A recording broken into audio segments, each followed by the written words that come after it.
Hi friends, ಎಲ್ಲರಿಗೂ ನಮಸ್ಕಾರ. ನಾವು ಇವತ್ತಿನ ವಿಡಿಯೋದಲ್ಲಿ ತರಕಾರಿಗಳನ್ನು ಬಳಸಿಕೊಂಡು ತುಂಬಾ ಸುಲಭವಾಗಿ ಕೇವಲ ಕಡಿಮೆ ತರಕಾರಿಗಳನ್ನು ಉಪಯೋಗಿಸಿಕೊಂಡು ದಾಲ್ ಕಿಚಡಿನ ಯಾವ ರೀತಿ ಮಾಡಬೇಕಂತ ಇಲ್ಲಿ ತೋರಿಸ್ಕೊಡ್ತಾ ಇದ್ದೀವಿ. ಅದಕ್ಕೂ ಮುಂಚೆ ನಮ್ಮ ಚಾನಲ್ನ ಸಬ್ಸ್ಕ್ರೈಬ್ ಮಾಡ್ಕೊಳ್ಳಿ. ಮೊದಲಿಗೆ ಒಂದು ಕುಕ್ಕರ್ಗೆ 1 ಬೌಲ್ ಆಗುವಷ್ಟು ರೇಷನ್ ಅಕ್ಕಿನ ತೊಗೊಂಡಿದ್ದೀವಿ. 1 ಬೌಲ್ ಆಗುವಷ್ಟು, ಅದೇ ಪ್ರಮಾಣದಲ್ಲಿ ಅರ್ಧ ಬೌಲ್ ಆಗುವಷ್ಟು ಹೆಸರು ಬೇಳೆನ ತೊಗೊಂಡಿದ್ದೀವಿ. ಒಂದ್ಸಲ ಚೆನ್ನಾಗಿ ಮಿಕ್ಸ್ ಮಾಡಿಬಿಟ್ಟು ಇವಾಗ ನೀರನ್ನು ಹಾಕಿ ಚೆನ್ನಾಗಿ ವಾಶ್ ಮಾಡ್ಕೋಬೇಕು. ನೋಡಿ, ನಾವಲ್ಲಿ ಒಂದು 2 ಟೈಮ್ ವಾಶ್ ಮಾಡಿ ತೊಗೊಂಡಿದ್ದೀವಿ. ನೆಕ್ಸ್ಟ್ ಇವಾಗ ಇದಕ್ಕೆ ತರಕಾರಿನ ಸೇರಿಸ್ತಾ ಇದ್ದೀವಿ. ಸ್ವಲ್ಪ ಒಂದು 5 ರಿಂದ 6 ಬೀನ್ಸನ್ನು ತೊಗೊಂಡಿದ್ದೀವಿ. ನೆಕ್ಸ್ಟು 1 ಆಲೂಗಡ್ಡೆ ಮತ್ತು 1 ಟೊಮೆಟೊ ಹಣ್ಣು. ನೀವು ಇಲ್ಲಿ ಕ್ಯಾರೆಟ್ ಇದ್ರೂ ಕೂಡ ಹಾಕೋಬೋದು. ತರಕಾರಿನ ಯಾವ್ದು ಬೇಕಾದರೂ ಯೂಸ್ ಮಾಡ್ಕೋಬೋದು. ಇಲ್ಲಿ ರುಚಿಗೆ ಪಲಾವ್ ಎಲೆನ ಸೇರಿಸ್ತಾ ಇದ್ದೀವಿ. 1/4 ಚಮಚ ಆಗುವಷ್ಟು ಅರಿಶಿನ ಪುಡಿ. ಇಲ್ಲಿ 1 ಬೌಲು ಅಕ್ಕಿಗೆ ದೊಡ್ಡ ಗ್ಲಾಸಲ್ಲೇ 1 ಗ್ಲಾಸ್ ಆಗುವಷ್ಟು ನೀರನ್ನು ಸೇರಿಸ್ತಾ ಇದ್ದೀವಿ. ಸ್ವಲ್ಪ ರೈಸ್ ಮೆತ್ತಗೆ ಆಗಬೇಕು ದಾಲ್ ಕಿಚಡಿಗೆ. ನೀರು ಇನ್ನೂ ಸ್ವಲ್ಪ ಜಾಸ್ತಿ ಆದರೂ ಪರವಾಗಿಲ್ಲ, ನೀರು ಕಡಿಮೆ ಯೂಸ್ ಮಾಡಲಿಕ್ಕಿಲ್ಲ. ಟೋಟಲಾಗಿ 1 ಗ್ಲಾಸ್ ಮೇಲೆ ಒಂದು ಸ್ವಲ್ಪನೇ ನೀರನ್ನು ಸೇರಿಸ್ತಾ ಇದ್ದೀವಿ. ಒಂದು ಸಲ ಚೆನ್ನಾಗಿ ಈ ರೀತಿ ಮಿಕ್ಸ್ ಮಾಡಿಬಿಟ್ಟು ಇವಾಗ ಕುಕ್ಕರನ್ನು ಪ್ಯಾಕ್ ಮಾಡಿ 3 ವಿಸಿಲ್ ಹೊಡ್ಸ್ಕೋಬೇಕಾಗತ್ತೆ. ಸೊ ನೀವೇನಾದರೂ ನಮ್ಮ ಚಾನಲನ್ನು ಫಸ್ಟ್ ಟೈಮ್ ನೋಡ್ತಾ ಇದ್ದರೆ ಈ ಚಾನಲ್ನ ಸಬ್ಸ್ಕ್ರೈಬ್ ಮಾಡ್ಕೊಂಡ್ಬಿಡಿ. ನಾವು ಮಾಡ್ತಾ ಇರೋ ಹೊಸ ವಿಡಿಯೋ ಎಲ್ಲ ನಿಮಗೆ ನೋಟಿಫಿಕೇಷನ್ ಬರುತ್ತೆ. ನೋಡಿ, ಇವಾಗ ನೆಕ್ಸ್ಟು 3 ವಿಸಿಲ್ ಆದಮೇಲೆ ಓಪನ್ ಮಾಡಿ ನೋಡ್ತಾ ಇದ್ದೀವಿ. ರೈಸು ಚೆನ್ನಾಗಿ ತುಂಬಾ ಸಾಫ್ಟಾಗಿ ಬೆಂದಿದೆ. ಆಮೇಲೆ ಚೆನ್ನಾಗಿ ಮಿಕ್ಸ್ ಮಾಡ್ತಾ ಹೋಗ್ಬೇಕು. ಇವಾಗ ತರಕಾರಿ ಎಲ್ಲ ಚೆನ್ನಾಗಿ ರೈಸ್ಗೆ ತಾಗೋ ಥರ ಚೆನ್ನಾಗಿ ಮಿಕ್ಸ್ ಮಾಡ್ತಾ ಹೋಗಬೇಕು. ನೋಡಿ, ಇವಾಗ ಚೆನ್ನಾಗಿ ಮಿಕ್ಸ್ ಮಾಡಾಗಿದೆ. ಈ ಕಡೆಗೆ ಗ್ಯಾಸ್ ಮೇಲೆ ಒಂದು ಪಾತ್ರೆನ ಇಟ್ಬಿಟ್ಟು 1-2 ಚಮಚ ಆಗುವಷ್ಟು ಎಣ್ಣೆನೇ ಹಾಕಬೇಕಾಗತ್ತೆ.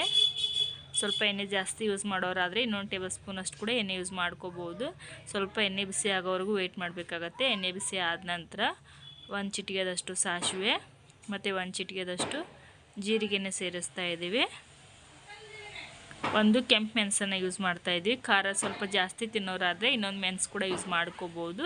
ಚಿಕ್ಕದಾಗಿ ಕಟ್ ಮಾಡಿರುವಂಥ 1 ಈರುಳ್ಳಿನ ಸೇರಿಸ್ತಾ ಇದ್ದೀವಿ. ಈರುಳ್ಳಿ ಸ್ವಲ್ಪ ಎಣ್ಣೆಯಲ್ಲಿ ಚೆನ್ನಾಗಿ ಫ್ರೈ ಆಗಬೇಕು. ಈ ರೀತಿ ಚೆನ್ನಾಗಿ ಫ್ರೈ ಮಾಡ್ಕೋಬೇಕಾಗತ್ತೆ. ಅಂದರೆ ದಾಲ್ ಕಿಚಡಿ ತುಂಬಾ ಟೇಸ್ಟಿಯಾಗಿ ಬರುತ್ತೆ. ಈರುಳ್ಳಿ ಎಲ್ಲ ಹಸಿ ವಾಸನೆ ಹೋಗೋವರೆಗೂ ಚೆನ್ನಾಗಿ ಹುರ್ಕೋಬೇಕು. ರುಚಿಗೆ ತಕ್ಕಷ್ಟು ಉಪ್ಪನ್ನು ಸೇರಿಸ್ತಾ ಇದ್ದೀವಿ. ಉಪ್ಪನ್ನು ರುಚಿಗೆ ತಕ್ಕಷ್ಟು ನೋಡ್ಕೊಂಡ್ಬಿಟ್ಟು ಯೂಸ್ ಮಾಡ್ಕೋಬೇಕಾಗತ್ತೆ ರೈಸ್ಗೆ. ಈ ಕಡೆಗೆ ಒಗ್ಗರಣೆ ಚೆನ್ನಾಗಿ ಫ್ರೈ ಆಗಿದೆ. ದಾಲ್ ಕಿಚಡಿಗೆ ಸ್ವಲ್ಪ ಟೇಸ್ಟಿ ಜಾಸ್ತಿ ಇರಲಿ ಅಂತ ರೈಸ್ ಮಸಾಲೆ ಪೌಡ್ರನ್ನು ಹಾಕ್ತಾಯಿದ್ದೀವಿ. 1 ಚಿಟಿಕೆ ಆಗೋಷ್ಟು. ನೀವು ಸ್ಪೈಸಸ್ ಬಂದುಬಿಟ್ಟು ಯಾವ್ದು ಬೇಕಾದ್ರೂ ಕೂಡ ಯೂಸ್ ಮಾಡ್ಕೋಬೋದು ಇಲ್ಲಿ. ನೆಕ್ಸ್ಟು ಸ್ವಲ್ಪ ಕೊತ್ತಂಬರಿ ಕಾಳು ಪೌಡ್ರನ್ನು ಸಹ ಸೇರಿಸ್ತಾ ಇದ್ದೀವಿ, 1 ಚಿಟಿಕೆ ಆಗುವಷ್ಟು. ಈ ಕಡೆಗೆ ಸ್ವಲ್ಪ ದಾಲ್ ಕಿಚಡಿಗೆ ಮೆತ್ತಗೆ ಆಗಬೇಕಾಗತ್ತೆ.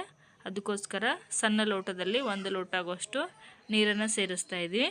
ಮೇಲ್ಗಡೆಗೆ ಸ್ವಲ್ಪ ಕೊತ್ತಂಬರಿ ಸೊಪ್ಪನ್ನು ಹಾಕಿದ್ದೀವಿ. ಸ್ವಲ್ಪ ನೀರು ಕುದೀತಾ ಇದ್ದಂಗೆ ಮೊದಲಿಗೆ ಮಾಡಿಟ್ಟಿರುವಂಥ ತರಕಾರಿ ಏನು ಹಾಕಿ ರೈಸನ್ನು ಮಾಡಿದ್ದೀವಲ್ಲ, ಆ ರೈಸನ್ನು ಹಾಕಿಬಿಟ್ಟು ಒಂದು ಸಲ ಚೆನ್ನಾಗಿ ಕುದಿಸ್ಕೋಬೇಕಾಗತ್ತೆ. ಈ ರೀತಿಯಾಗಿ ಚೆನ್ನಾಗಿ ಮಿಕ್ಸ್ ಮಾಡ್ಕೊಂಡ್ಬಿಟ್ಟು ಸ್ವಲ್ಪ ಕುದಿಸ್ಕೋದ್ರಿಂದ ದಾಲ್ ಕಿಚಡಿ ತುಂಬಾ ಟೇಸ್ಟಿಯಾಗಿ ಬರುತ್ತೆ ಈ ರೀತಿ ಮಾಡೋದ್ರಿಂದ. ಸೊ ಕೆಲವೊಬ್ಬರು ಕಿಚಡಿನೆಲ್ಲ ಡಿಫ್ರೆಂಟಾಗಿ ಮಾಡ್ತಾ ಇರ್ತಾರೆ. ಬಟ್ ಈ ರೀತಿ ಕೂಡ ಒಮ್ಮೆಲೆ ಟ್ರೈ ಮಾಡಿದರೆ ತುಂಬಾ ಟೇಸ್ಟಿಯಾಗಿ ಬರ್ತಕ್ಕಂಥ ರೆಸಿಪಿ ಅಂತ ಹೇಳ್ಬೋದು. ಸೊ ಈವ್ನಿಂಗೆಲ್ಲ ನೀವು ಸ್ನ್ಯಾಕ್ಸ್ ರೀತಿಯಾಗಿ ಕೂಡ ಯೂಸ್ ಮಾಡ್ಕೋಬೋದು ಇದನ್ನು.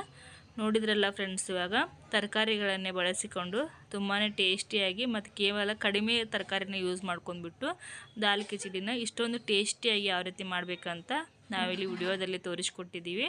ಸೊ ಈ ರೆಸಿಪಿ ಏನಾದರೂ ನಿಮಗೆ ಇಷ್ಟ ಅನಿಸಿದರೆ ಒಮ್ಮೆಲೆ ಈ ಚಾನಲ್ನ ಸಬ್ಸ್ಕ್ರೈಬ್ ಮಾಡ್ಕೊಳ್ಳಿ. ನಾವು ಮಾಡ್ತಾ ಇರೋ ರೆಸಿಪಿ ನಿಮಗೆ ನೋಟಿಫಿಕೇಷನ್ ಬರುತ್ತೆ.